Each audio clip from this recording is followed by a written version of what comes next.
Welcome to EPG Pathshala. I'm Dr. Pekhom Basu, and this module is about Indian ideologies in the medieval period, mysticism of Bhakti and Sufi movements, and the birth of Sikhism. The objectives for the learner: one, to understand the various strands of religious movements in medieval India, to understand the role of religion in social transformation, and to understand the genesis of plurality in India. India as a nation adopted the motto unity in diversity, and this is because of its diverse population in terms of religion, language, social practices, cultural norms. Every part of India follows a different cultural norm, a different art, a different culture, a different language and dialect. And of course, religion. It has given birth to three religions to the world, and there are numerous other religion and practices that are followed.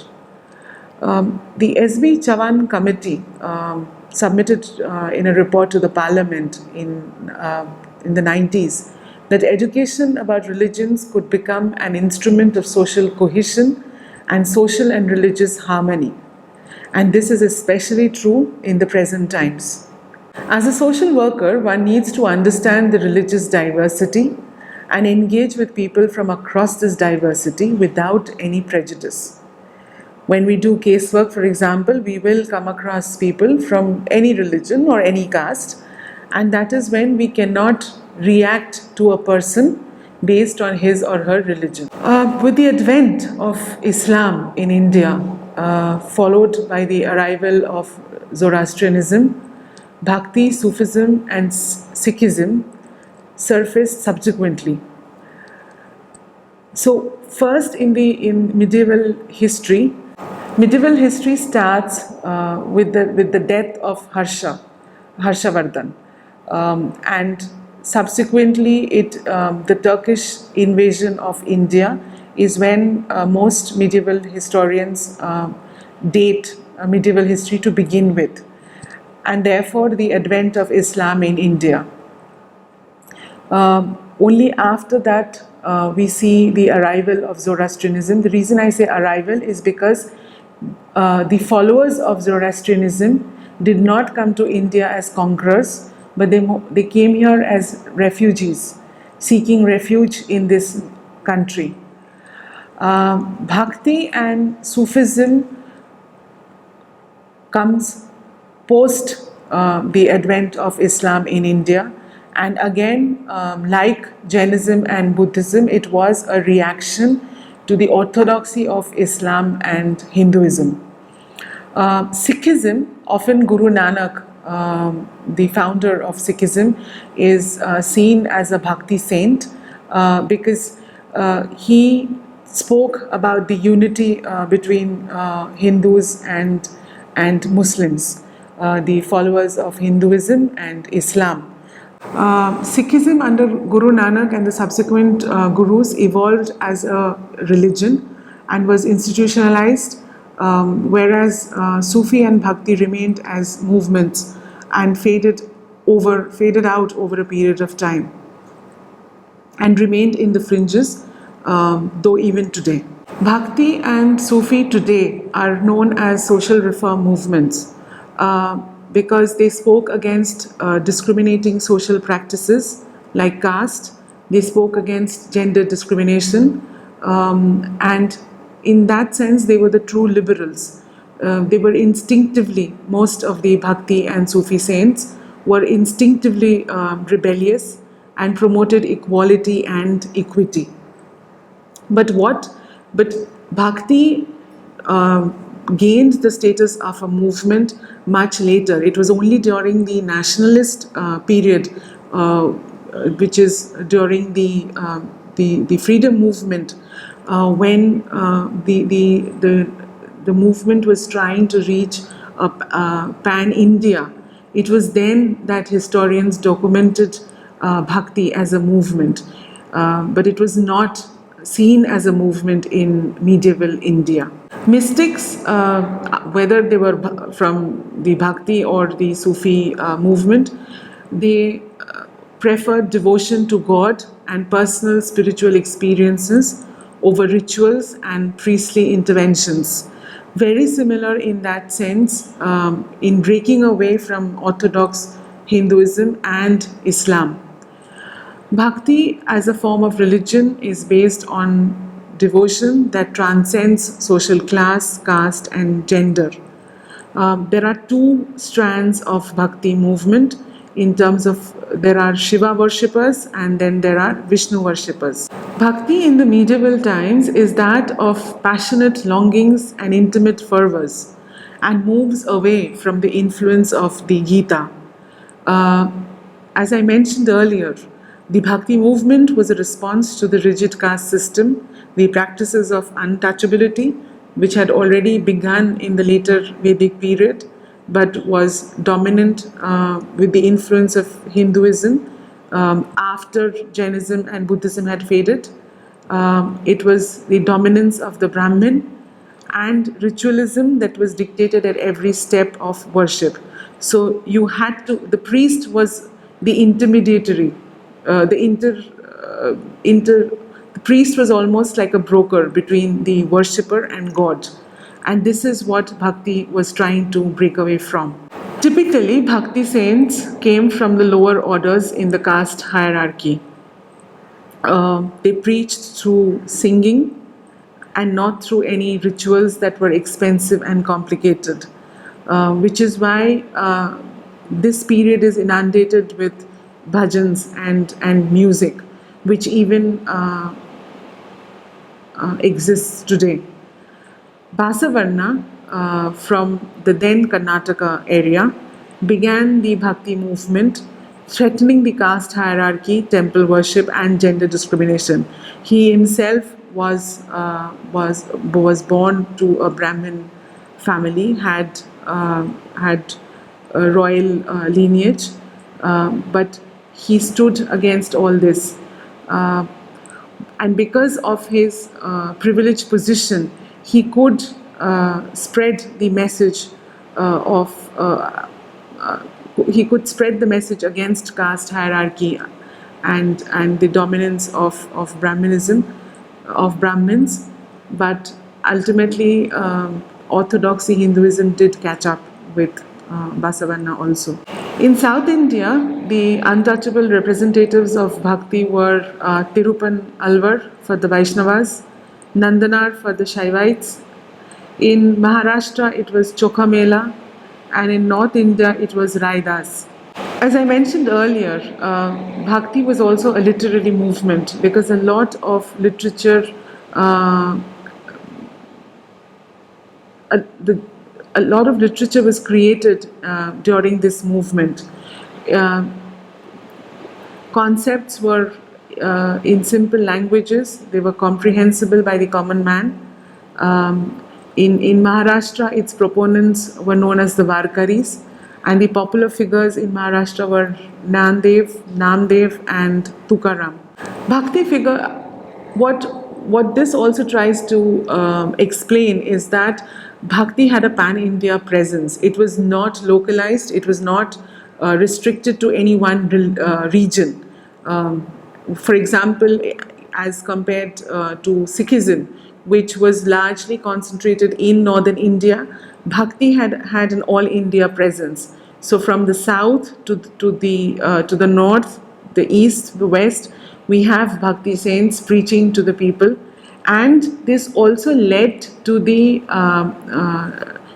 development of regional language and literature, because they left a considerable body of literature in Awadhi, Bhojpuri, Punjabi, and Maithili languages. Kabir is the most popular saint of the Bhakti period, though he comes almost towards the end of the medieval period. He preached monotheism that appealed directly to the poor and assured them of their access to God without an intermediary. Mirabai is one of the noted women saints of the Bhakti movement. And as I had mentioned earlier, that Bhakti was an answer to gender discrimination. So here you see somebody whose devotion to Krishna is seen as that, who sees Krishna as that, as a beloved. And this itself is seen as a rebellious act and in defiance of patriarchal norms. Mirabai belonged to the Rajput community and in Rajasthan, and she is one of the noted women saints of the Bhakti movement. The Bhakti movement thus empowered the downtrodden and those discriminated against, while propelling the growth of vernacular literature. And as I mentioned earlier, they were they were protesting in a spiritual sense against the orthodoxy of Hinduism, casteism, and gender discrimination, and they themselves belonged to the oppressed castes, as well as women. Almost parallel to Bhakti's movement is Sufism. Now, it is seen. If Bhakti is seen as a protest against Orthodox Hinduism, Sufism is often seen as a protest against Islam. Sufism was born not in India, unlike Bhakti movement. Sufism was born in the Middle East and was actually influenced by Zoroastrianism. Sufism, with the invaders, Sufism also came to India. Large-scale establishment of khankas. These were community centers inculcating the community spirit among the mystics and for the moral and spiritual culture of the people. These were actually physical spaces that had developed under Sufism. And Sufism in itself had abstract mystic principles which were applied to concrete conditions of society and transformed into space-time forces. The Sufis took upon the task of dividing the universe into spiritual territories or vilayats. And one such, and Muslim mysticism reached India during the organization of silsilas or spiritual orders. There were two mystic orders which were introduced in India, the Chishtiya and the Suravardiya. Development of mystic literature was based on situation of common people, social conditions, economic hardships, and religious beliefs. A lot of Sufi literature is also the documentation of the conversation of the master with his servant. Essentially, the Sufi saint would, in these khankas, would give sermons, or would not really sermons, but would really talk about various spiritual aspects, and these were recorded, these were written down, and this also formed this also formed the literature of the Sufi period, and were commentaries on the condition of people at that time, the economic hardships that people faced, and the religious belief system. And outside these khankas, and also these khankas, as I said earlier, were community spaces. They also served food. There were a lot of music that was played at these centers, and lower caste Hindus, outcast Hindus, would often be attracted to these khankas for food, for music, and therefore they were inducted into the Sufi movement as a result, which is why and they were attracted by the equality and the equity that the Sufi saints were preaching, and that's how they became followers of Sufi saints.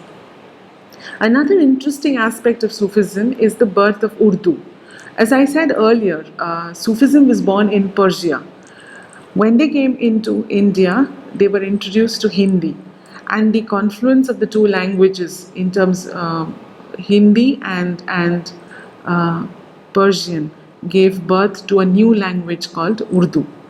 And like the Bhakti saints, the Sufi saints also challenged the orthodoxy and denounced the role of ulemas.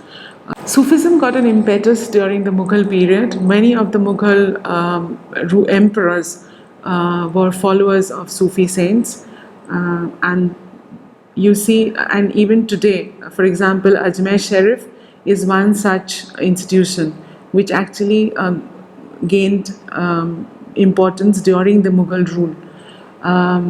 The dargahs that the devotees flock today, again can be traced to the khankas.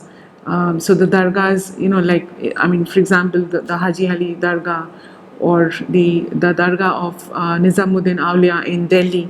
These are they are actually remnants of medieval India. Majority of Muslims in the Indian subcontinent practice the tolerant version of Islam, that is Sufism. As mentioned earlier, Guru Nanak is also from the same time as that of the Bhakti movement, and he's seen as one of the Bhakti saints. But Guru Nanak, between his lifespan is between 1469 and 1539, was the founder of Sikhism and the first Guru of the Sikhs. Sikhism again was a response to the division that Hinduism and Islam was creating in society, and therefore he declared that there is no Hindu and there is no Muslim.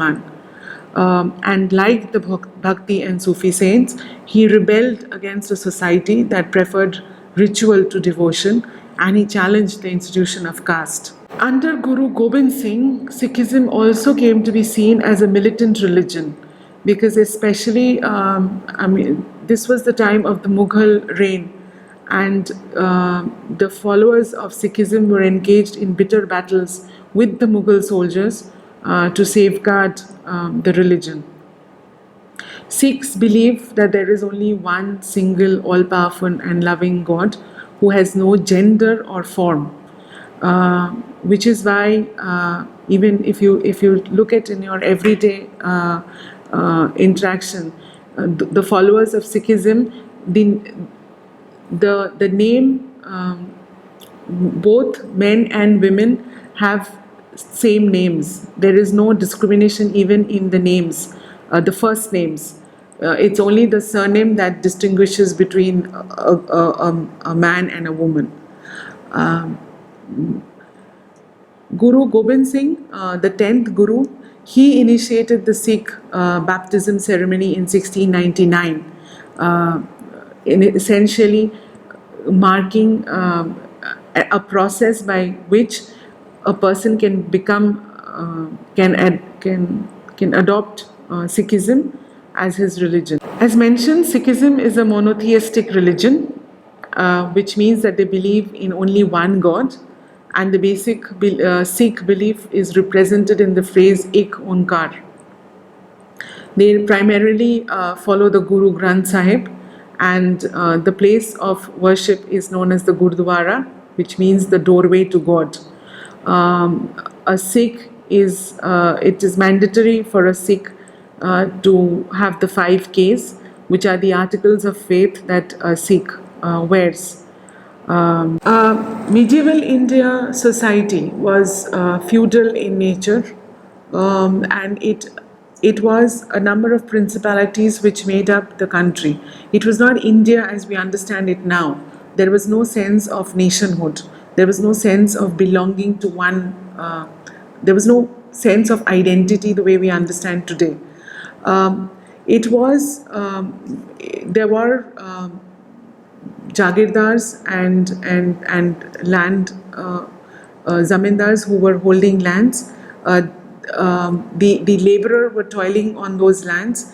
They were subjected to a high tax that they had to pay, and the Jagirdar typically, or the prince, or the ruler of that principality, typically had allegiance with the ruling king or monarch of that period in return of security from other invading tribes or rulers. So the common person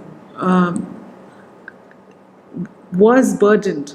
He typically he belonged to the lowest social order. He had the burden of he had an economic burden on him. He was toiling away, and then religion did not provide him any succor, because the dominant religion, Islam or Hinduism, again had divisions within itself. Which is why, in this kind of a climate, Bhakti as a movement gained momentum because it challenged the orthodoxy of Hinduism. At least in the sphere of religion, the common person could directly reach out to God. And the teachings were in simple languages. They were through simple poetry, through music, and therefore it was something which appealed to the common man. Sufism emerged as a response to the ever-increasing interference of the Maulvis and ulemas and the orthodoxy of the rituals. And both Bhakti and Sufism left behind a rich culture of music, literature, and poetry. As social workers, we do come across cases of religious dogmatism, intolerance, and discrimination. And which is why the understanding of religion and how it has evolved is very important in social work practice. In spite of the Bhakti and Sufi movements, we still are amidst a lot of intolerance. So essentially, the knowledge of history of the religion is important to develop a better understanding, to overcome our own biases and prejudices. So to summarize, it is important in this module to of course, read further, because it is important to have an understanding of medieval India, politics and social conditions, because after all, religion is not separate from the condition of the existing of the existing times. So therefore, in terms of medieval India saw the advent of Islam. Hinduism was already present in the country. Both, in a sense, were oppressive to the common people, and as a result, and Bhaktism and Sufism came about. Both were protesting against the orthodoxy of the religion. Both were protesting against the social practices that the religion had brought in, and they freed up the path, the spiritual path, in a sense. And Bhakti movement, as we saw, had a pan-India presence. It was not localized, but it also aided in the development of local literature and local language, because most of the Bhakti saints, because the Bhakti saints preached in the local language. They themselves often came from the lowest social community. And in terms of Sufism, though it was something which was not born in India, it came from Persia, but again it did embrace in its folds many Hindus from the lower socioeconomic strata, and even today some of the institutions of Sufism exist and are popular among people. For further reference, please refer to the text and read the various literature and history that is available on this subject. and develop a better understanding of medieval India. Thank you.